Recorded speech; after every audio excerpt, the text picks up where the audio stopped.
आज है 14 मार्च 2026 दिन शनिवार। नमस्कार, स्वागत है आपका डीजे न्यूज लाइव में। चलिए देखते हैं देश और दुनिया की बड़ी खबरें। सबसे पहले आप ये खबरें कहां से देख रहे हैं हमें कमेंट करके जरूर बताएं। साथ ही हमारे यूट्यूब चैनल को लाइक और सब्सक्राइब करना बिल्कुल ना भूलें।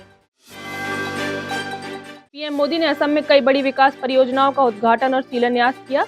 इनमें 22,860 करोड़ रुपए की लागत से बनने वाली Shillong Silchar high speed corridor सबसे अहम है। करीब 167 किलोमीटर लंबा ये एक्सप्रेस कंट्रोल्ड 4 लेन कॉरिडोर मेघालय और असम के बीच कनेक्टिविटी को मजबूत करेगा। इसके बनने के बाद गुवाहाटी और सिलचर के बीच सफर का समय लगभग 8.5 घंटे से घटकर 5 घंटे रह जाएगा। इसके अलावा सिलचर में एलिवेटेड कॉरिडोर और नए कृषि महाविद्यालय की भी आधारशिला रखी गई। सरकार का कहना है कि इन परियोजनाओं से नॉर्थ ईस्ट में व्यापार, पर्यटन और रोजगार के नए अवसर पैदा होंगे। दिल्ली में मानसून से पहले ड्रेनेज सिस्टम को मजबूत करने की कवायद शुरू हो गई है। मुख्यमंत्री रेखा गुप्ता ने अत्याधुनिक उभयचन एक्सकेवेटर मशीनों को हरी झंडी दिखाकर नजफगढ़ ड्रेन की सफाई अभियान की शुरुआत की। ये मशीनें दलदली और जल भराव वाले इलाकों में भी काम कर सकती हैं और करीब 9 मीटर गहराई तक जमा सिल्ट और गाद निकाल सकती हैं।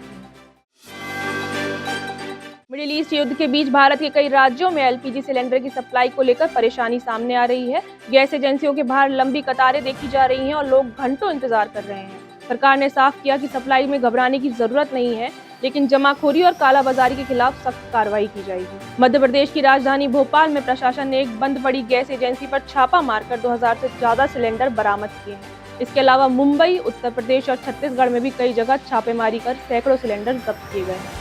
सरकार का कहना है कि संकट के समय मुनाफाखोरी करने वालों के खिलाफ सख्त कार्रवाई जारी रहेगी।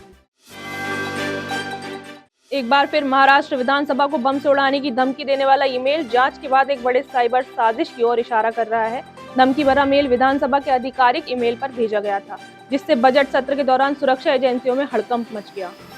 जांच में पता चला कि आरोपी ने वीपीएन का इस्तेमाल कर बांग्लादेश का फर्जी आईपी एड्रेस दिखाया था। डिजिटल जांच में थाईलैंड और कैलिफोर्निया से जुड़े आईपी एड्रेस भी सामने आए हैं। पुलिस के अनुसार आरोपियों ने अपनी पहचान छिपाने के लिए वीपीएन का इस्तेमाल किया। धमकी में विधान भवन, हाईकोर्ट और मेट्रो नेटवर्क को उड़ाने की बात कही गई।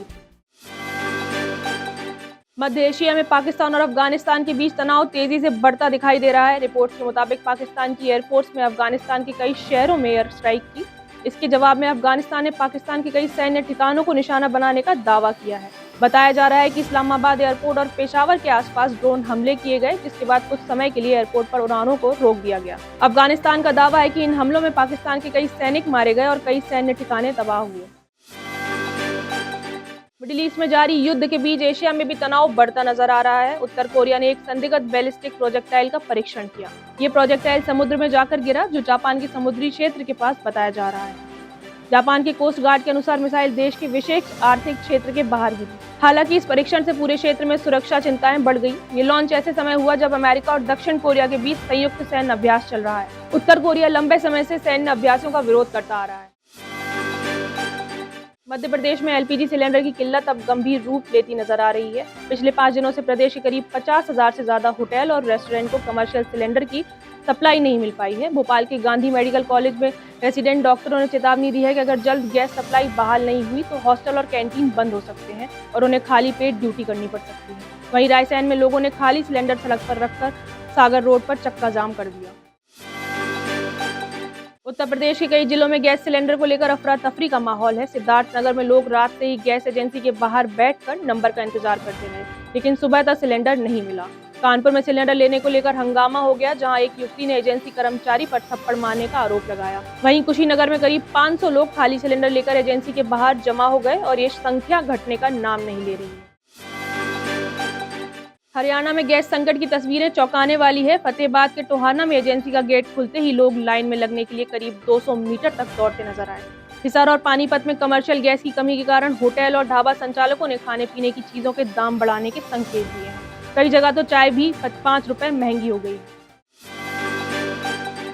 पंजाब और चंडीगढ़ में भी एलपीजी संकट से हालात बेकाबू होते नजर आ रहे हैं। संगरूर और अमृतसर में लोग सुबह 4 बजे से गैस एजेंसी के बाहर लाइन में लग रहे हैं। चंडीगढ़ में पुलिस की निगरानी में सिलेंडर बांटे जा रहे हैं ताकि भीड़ पर काबू रखा जा सके। कई जगहों पर तो लोगों ने धरना भी दे दिया है।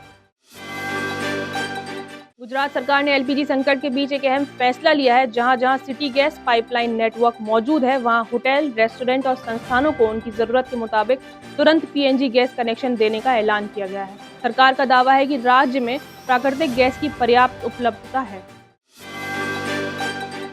मध्य प्रदेश के इंदौर में कैंसर मरीजों के लिए राहत की खबर है। जल्दी सरकार कैंसर अस्पतालों में महंगी इम्यून थेरेपी दवा मुफ्त उपलब्ध कराएगी। निजी अस्पताल में इसकी एक डोज की कीमत 85,000 से 1.7 लाख रुपए तक होती है। कई मरीजों को पूरे इलाज के दौरान 8 से 10 लाख रुपए तक खर्च करने पड़ते हैं। मोहाली की एक महिला के लिए पंजाब सरकार की मुख्यमंत्री सेहत योजना जीवनदान साबित हुई। अचानक दिल की समस्या होने पर उन्हें तुरंत अस्पताल में भर्ती कराया गया। इस योजना के तहत उनका इलाज कैशलेस हुआ और परिवार को करीब 4 लाख रुपए के खर्च से राहत मिली। पंजाब सरकार के अनुसार राज्य में अब तक 9 लाख से ज्यादा सेहत कार्ड जारी किए जा चुके हैं और बड़ी संख्या में मरीजों को मुफ्त इलाज मिल रहा है। उत्तराखंड के देहरादून में एक बेहद दर्दनाक घटना सामने आई है। पटेल नगर इलाके में 14 वर्षीय नाबालिग को नशीले पदार्थ पिलाकर 3 लोगों ने सामूहिक दुष्कर्म किया। वारदात के बाद आरोपी पीड़िता को बेहोशी की हालत में उसके घर के बाहर छोड़कर फरार हो गए। पुलिस ने तीनों आरोपियों को हिरासत में लेकर किशोरी न्यायालय में पेश करने की तैयारी शुरू कर दी। धुरंधर 2 को लेकर दर्शकों में जबरदस्त उत्साह देखने को मिल रहा है। फिल्म 19 मार्च को सिनेमाघरों में रिलीज होने वाली है, लेकिन उससे पहले ही इसकी एडवांस बुकिंग ने बॉक्स ऑफिस पर बड़ा रिकॉर्ड बना दिया है। रिपोर्ट्स के मुताबिक फिल्म की एडवांस बुकिंग से अब तक 60 करोड़ रुपए से ज्यादा की कमाई हो चुकी है। फिल्म में यामी गौतम के दमदार एक्शन रोल को लेकर भी खूब चर्चा है। ट्रेलर में दिखाई गई कहानी में अंडरवर्ल्ड, जासूसी और रिश्तों में धोखे की झलक मिलती है। तो ये थी आज की फटाफट बड़ी खबरें। अगर आपको ये न्यूज़ पसंद आई हो तो वीडियो को लाइक, शेयर और सब्सक्राइब जरूर करें और बेल आइकन को प्रेस करना बिल्कुल ना भूलें। धन्यवाद।